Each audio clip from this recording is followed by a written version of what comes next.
want to know what you're fighting for. Podcast for George.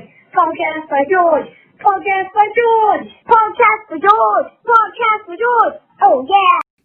Hello, hi, how are you? Welcome on in to another podcast by George. Well, Force the Vote didn't work. The progressives were just too lame. They weren't able to do it. They didn't come together. They didn't force Nancy Pelosi to agree to put Medicare for All on the floor of the House in exchange for their support of her speakership, or withhold it so that it would go back to caucus and maybe take another round or two. Who knows? She might have won it anyway, but it didn't happen.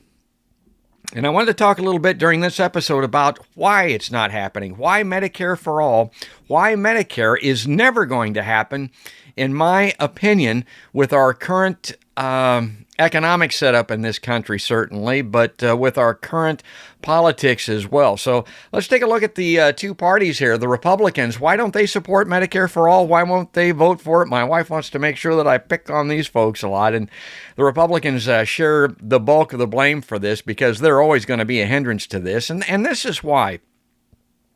Republicans are the party of privilege, folks. They're silver spooners. They got that silver spoon stuck so far up their ass that I think it's caused their brain to bust.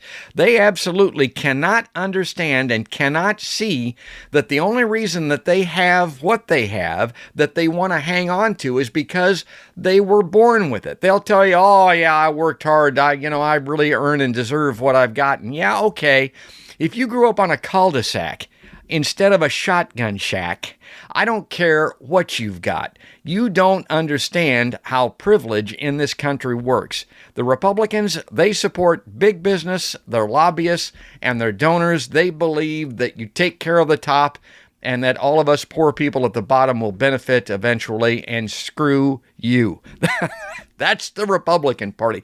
The Democrats, they've kind of taken a demographic. They've kind of taken a marketing approach, actually, that they're the People's Party, that they're going to support folks like us. But not really. Not when it comes to things like Medicare for All, particularly.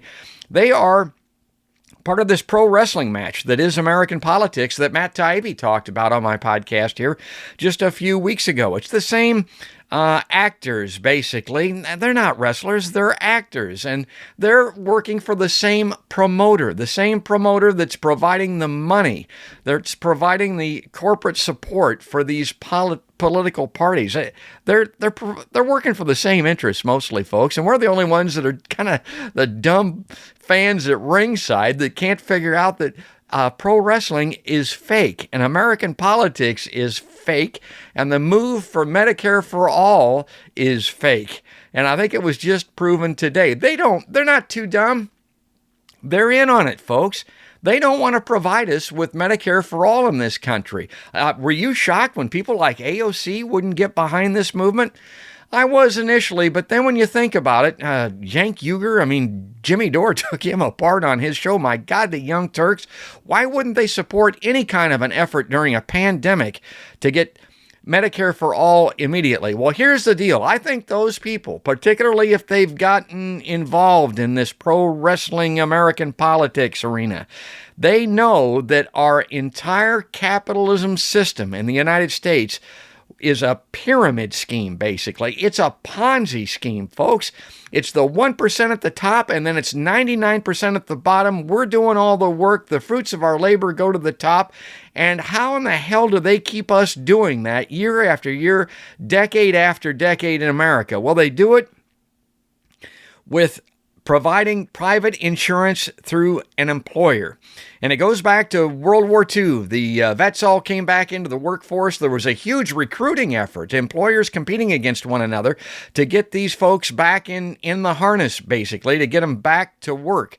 And so what did they do? They provided insurance as part of their employment package. It was a brilliant move. They might have just stumbled into it. I don't know, but it probably was by design, because not only did it recruit employees, but it broke the unions, because the unions, one of their big benefits was to get an insurance through their unionization. So that was no longer a possibility, and also took Medicare for All off of the table up until the present day. FDR had proposed it. Truman had talked about it. John Kennedy, you saw on my podcast, was a big advocate of it.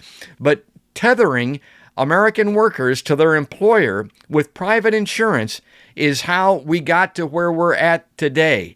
And it hasn't changed at all, and it's never going to change because they've provided every benefit to the insurance industry to the point to where it's a huge part of our economic engine in this country. And people are scared to death to leave their employer because they'll lose their private insurance, and these politicians are scared to death to do anything that will harm their private insurance donors. I cited Mark Pocan in Wisconsin as an example. You think that's a dairy state? It's a rural state primarily with ag interests. Yeah, it's also the home of the Wausau. It's a huge insurance state. So he's not going to vote for Medicare for all ever. Most of these representatives are never going to vote for Medicare for all because this is how they control us with private insurance.